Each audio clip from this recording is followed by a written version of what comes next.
Hello and welcome back to CEO.CA's Inside the Boardroom. My name is James Pettam and today I'm joined by Ian Harris, President, CEO and Director of Outcrop Silver and Gold. Ian, it's great to see you today. Yeah, wonderful. Thanks for having me, especially on this day with good news. Yeah, so before we delve into that good news, for our viewers, can you give us just a quick 30 seconds or less, the elevator pitch for Outcrop? Okay, so Outcrop is our flagship project is the Santa Ana project in Colombia. It's one of the few true primary silver projects in the world, and on its indicated grades is the second highest grade project, undeveloped project in the world. So lots of primary silver, high grade, wonderful recoveries in our metallurgical test work, and so with the background and the winds that are producing in silver, it's obviously extremely highly leveraged to silver, and we're currently actively drilling on the project. So lots going for the company right now. Thank you very much for that overview, Ian, and exciting times in silver markets and at Outcrop. Let's talk a little more about the results that you just put out. 6.5 meters of 828 grams per silver equivalent at the Aguilar project. Tell us a bit more about what these results mean. Do they confirm what you were already expecting in the project? Does this change your understanding of the geology? And also, what's coming next in terms of the drill program? So at the beginning of 2024, we've set out with a strategy of being able to demonstrate how this project can grow dramatically. So in the northwest corner of our titles, we have about 37 million ounces, but we have an overall about a 15-kilometer trend that we're sitting on top of. And we said this year we want to really take big step outs and demonstrate that we can continually see high grade silver throughout this trend. Obviously, we've done the work on the ground, but it comes putting it to the drill bit. So we started at Aguilar, which is about halfway down that entire trend. It's never been drill tested before, but is a true drill ready target. So these results are really confirmation of what we wanted to do with this strategy. These are the kind of results we wanted to see. And we even got some serendipitous extra because as you're drilling through this, we also came across some additional blind structures. So I don't think it changes anything dramatically on the geology. It confirms it, right? That what we were hoping to produce. About a month ago, we put out the discovery hole. Nice grades, but maybe not as thick as most people were expecting, but it was the first hole. And so this really says, okay, after having that, now we're following up and now we're seeing increased thicknesses, holding that grade. So it's obviously very exciting that it's confirmation. It gives us confidence to even accelerate some of the strategies that we had in place of testing more targets, right? Creating more of an inventory that people can see a pathway of how this project will expand dramatically. Yeah, certainly some fantastic results and great to see that they confirm your understanding from that initial drill hole. I understand there's more results still pending. What are the timelines in terms of publishing the rest of the results and what are your next steps at the project? Sure, absolutely. So again, about a month ago, we put out the original holes on the Aguilar vein, converting it from a target to a discovery. This is an additional 5 holes. We still have one in the lab that we're waiting for, but we wanted to get the news out. But we're continuously drilling. We have 2 drills. One is staying at the Aguilar target, but another one now is going to be testing even further extensions to kind of fill in the gaps of people to see where these results come from.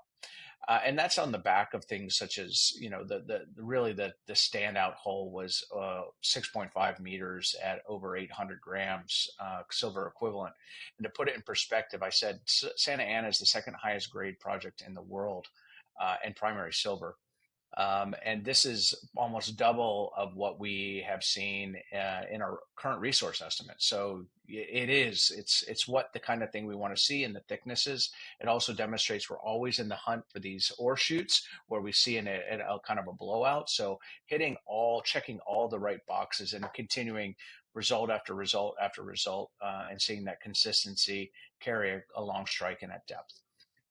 So coming up next, these 2 drills are running. So our idea here is to have a nice continuous drill news flow. We don't have a drilling season. So now we are we're officially into our pipeline of news, right? So that's also very exciting for us, that now we should just see a nice continuous flow. But as I also alluded to, what does it mean next for us? It allows us to start seeing some of these additional targets and converting them. And then as background, it's also, we are continuing to generate more targets. Because by the end of the year, our goal is to be able to demonstrate a pathway of how this asset can double, triple, quadruple in size, and people to see that pathway. And so therefore next year, if things maintain the same, right, we would also like to be able to accelerate this, is that next year's drilling is focused on resource drilling, so that we can do an updated resource and show a big jump. So we're checking all the boxes, and that's independent if all of a sudden we see a nice breeze coming from silver pricing and silver equities, which seems like it's in the works. But I like that. I like that we have a solid strategy, that we can create value for our shareholders, even if things just stay the way they are.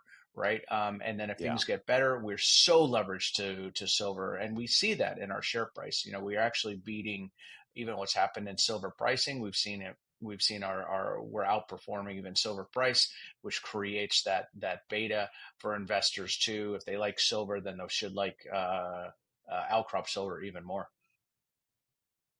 And I just want to go back to something you mentioned there. In terms of other targets at Santa Ana, what's the plan there in terms of maybe developing some of these over the next few months? Or are you going to be focused mostly on the Aguilar vein? I see us spending a long time on Aguilar because it's got a very long strike length. It's about 1.8 kilometers. Right now we're in a southern section, but by the end of the year, we want to test the center of it and the north of it, so that people can actually see, okay, I can see how you could fill in the gap here. But our 37 million ounces is really based on 7 different veins in the northeastern section. So obviously, if you want to double the resource, you better have at least 7 targets converted into discovery, right? And so I won't go through all the individual names of all the targets that we have this year that we want to test this year, but I will explain that we want to get all the way down to the south of all 15 kilometers down at the very bottom. It's actually called the Mangos target in near the Frias area. So we want to show at the bottom, we've got a discovery, silver's there in the middle, already 37 million. So it's very easy to see how this project will expand. So those are the overall goals this year: is test as many targets and generate as many new targets. As also, if you ever go on our website or see there's all these veins right around the resource area, because that's also where the majority of the work has been done. And so we want to backfill. If we really want to double, triple, quadruple the resource size of this project, we obviously have to be generating more and more targets.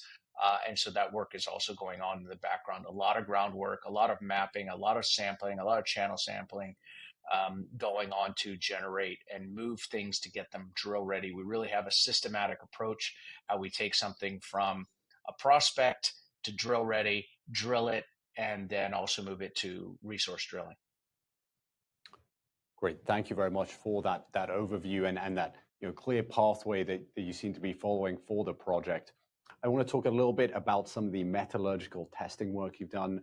Can you walk us through the recovery rates you're seeing and what the significance of those is?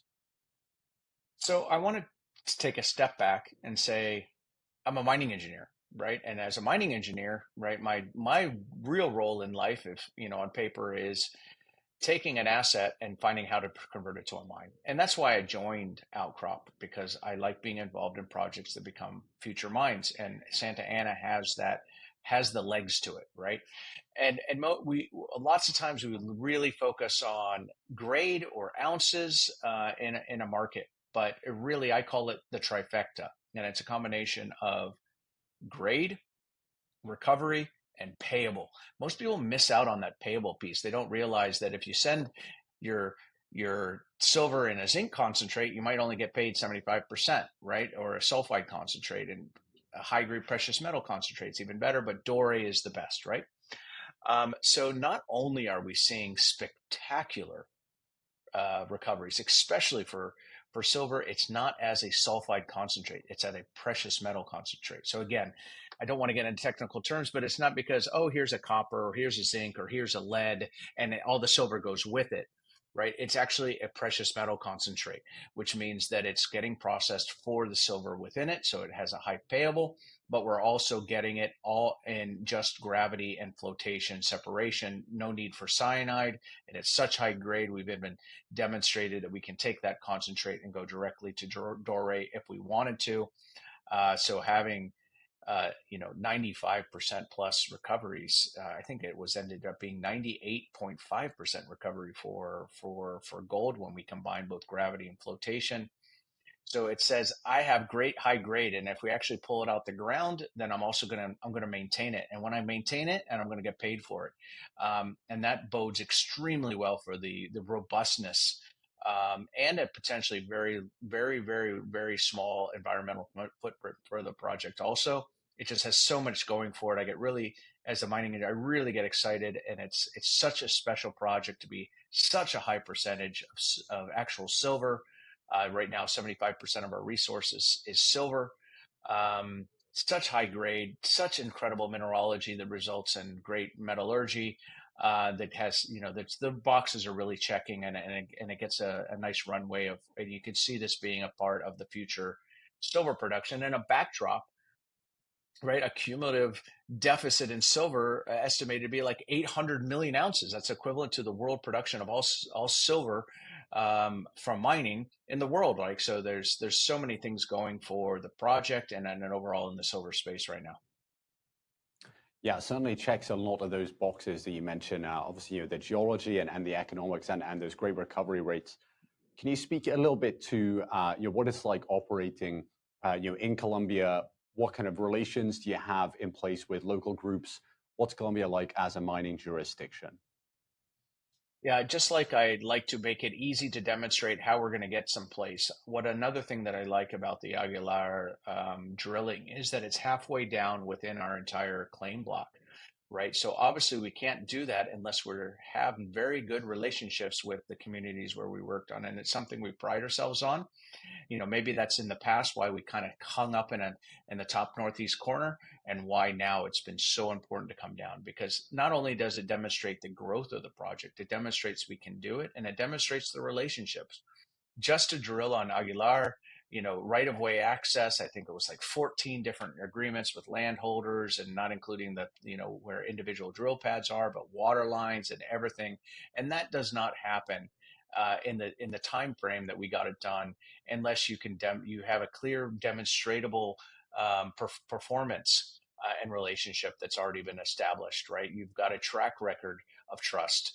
And again, I won't go too much into my previous experiences, but I remember saying one time in my past life, I went in to be a mine builder and I came out as a sociologist, right? But sometimes the technical aspects are not even close to as important as that relationship. So we obviously spend a lot of time in a collaborative method of working together with our local communities, getting them more involved in the projects, informed in the projects, and the decision making in the projects is critical. And seeing not just the hiring, but also participating in the contracting and building capacity locally, so that they see as the project grows that they're growing together with it. And being able to drill at Aguilar, I think, is a testament to being able to do that, because it's like a 5 kilometer step out for where our normal working areas are, and it helps clearly demonstrate the relationships we have on the ground. Great. Thank you very much for that explanation, and certainly a vote of confidence, as you mentioned. Just to wrap up, can you tell us, in your eyes, what sets Outcrop apart from your competition, and why should retail investors be paying attention right now? So I think the biggest one is, if you go and look for quality projects that are decent grade, just decent grade, right? And they're true primary silver, right? And most people don't understand that only 200 million ounces a year really come from silver mines, right? So just having a primary silver project is rare. And there's been such a lack of investment in the space for so long. Really, there's maybe one handful, maximum two handful of companies out there that actually have quality assets. And so what really makes, we're in a very small pack alone, but having the second highest grade, right? A lot of that concentration of primary silver projects is in Mexico. where we're in Colombia, we're in a new district. Districts, even though it was mined since colonial times, it's kind of new to market today. Gives us a significant advantage to have what I call that trifecta.